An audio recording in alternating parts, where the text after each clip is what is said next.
Welcome. Thank you for joining us here at 60 Northbound. My name is June, and together with my sister Violet, we put these videos out there for you to enjoy.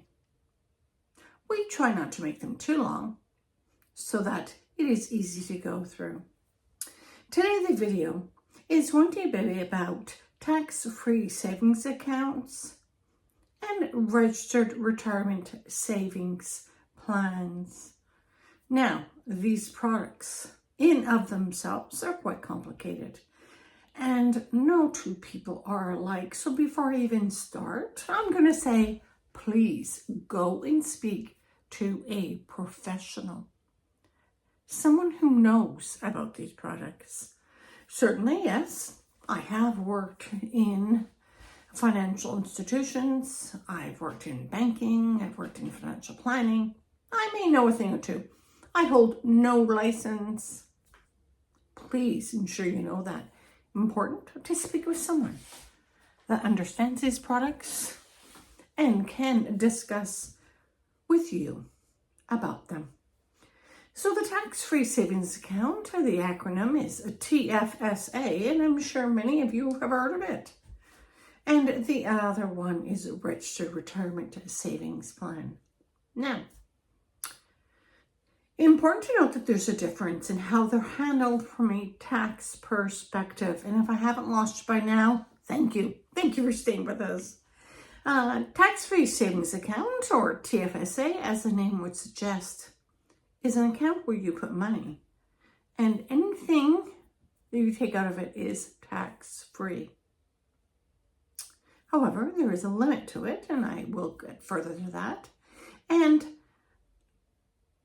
you can just put in any amount you want forever, plus you get no deduction for it.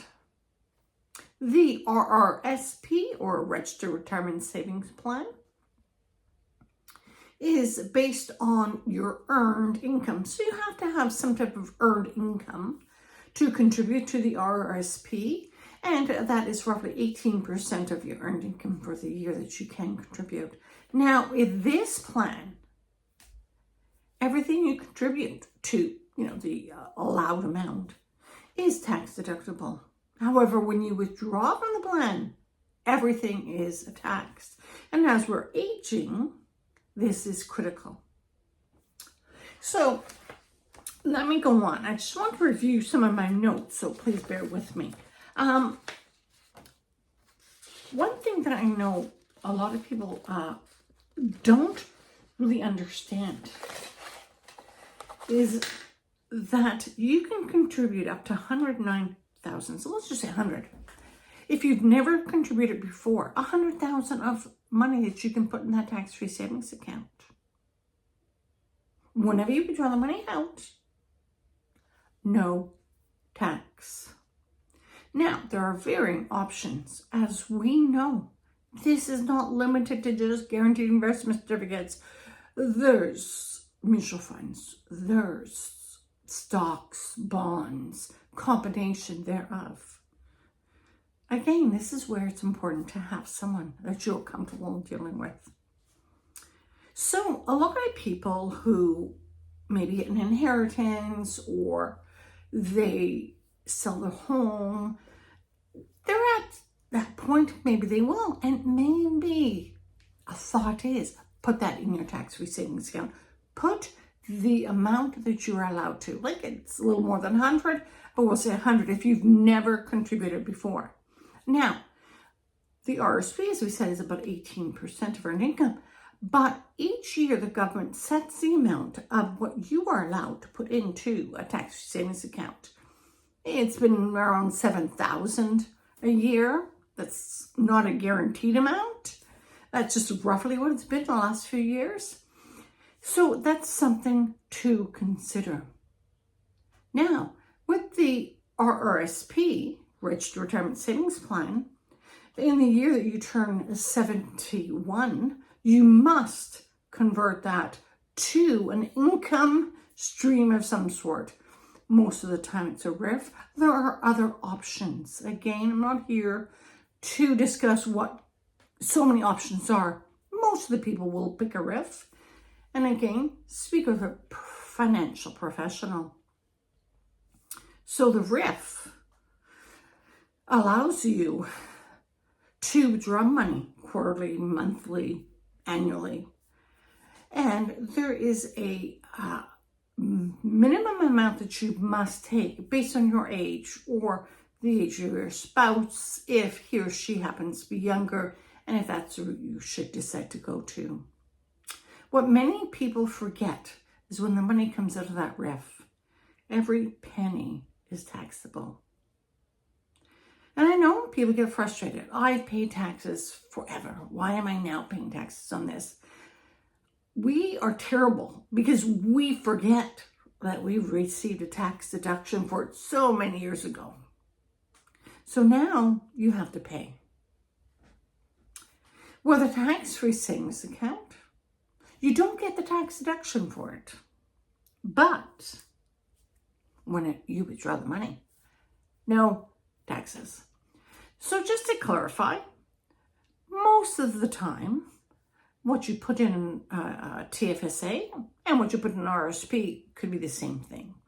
You know, guaranteed investments, savings portion, stocks, bonds, mutual funds, so on and so forth. Again, everyone is different. Please consult a professional. So, as I was saying, a lot of people do get annoyed that they have to withdraw the funds, but that's the way it is, and that was set up that way when we started the RRSPs. So let's just go with the flow. The tax-free savings account, not required to withdraw it. It's there if you need it. Now, I just wanted to discuss a little story, something that maybe we need to think of at this age. What are our plans when we decide not to work? If we decide not to work, that's a personal choice. And again, we talked about the economy, etc., in other videos, and just it's a personal option. But I know someone who is working 2 physical jobs, early 60s, thinking, well, I just want to get that house paid off. I just want to. Well, what are your objectives after? Oh, I don't know. I'll probably sell. And well, I don't know. My personal belief is at this age, 2 physical jobs is probably too much. We're all different, so I can't speak for everybody. But I think we have to sit down and think about these things. Really think about them. What are our objectives? What do we want to do? And then sit down. Certainly in this lady's case, I reviewed the implications. Certainly she could, if she wanted to stay in her house, discuss getting a reverse mortgage on it. And that's another topic I'll cover another day. Or if she wanted to leave the house and just, rent an apartment or, get a condo or whatever, she could probably sell the house today, pay off that tiny bit of a mortgage, move into a condo or a rental and have that money working for her. And she wouldn't have to work 2 physical jobs. Maybe she still wants to continue working 1. The impression I got was that she did like working. Maybe 1 would be sufficient. So I am just suggesting that before we do anything, and we have these funds, we have a house, we think about these things. What do we think we're going to do? These are important things to think about. What do we want to do? What is our objective? So the tax-free savings account and the registered retirement savings account are very, very good tools. But everybody is different. So I'm going to suggest to you that you sit down and really think about what you want. Think about what you may or may not have in your RRSP or a tax-free savings account. Think about how you want your future to look like. Again, sit down with a financial professional and review all of this. And until next time, thank you for joining us here at 60 Northbound. If you enjoyed this video, please share it. Please don't hesitate to subscribe. Until next time, thank you.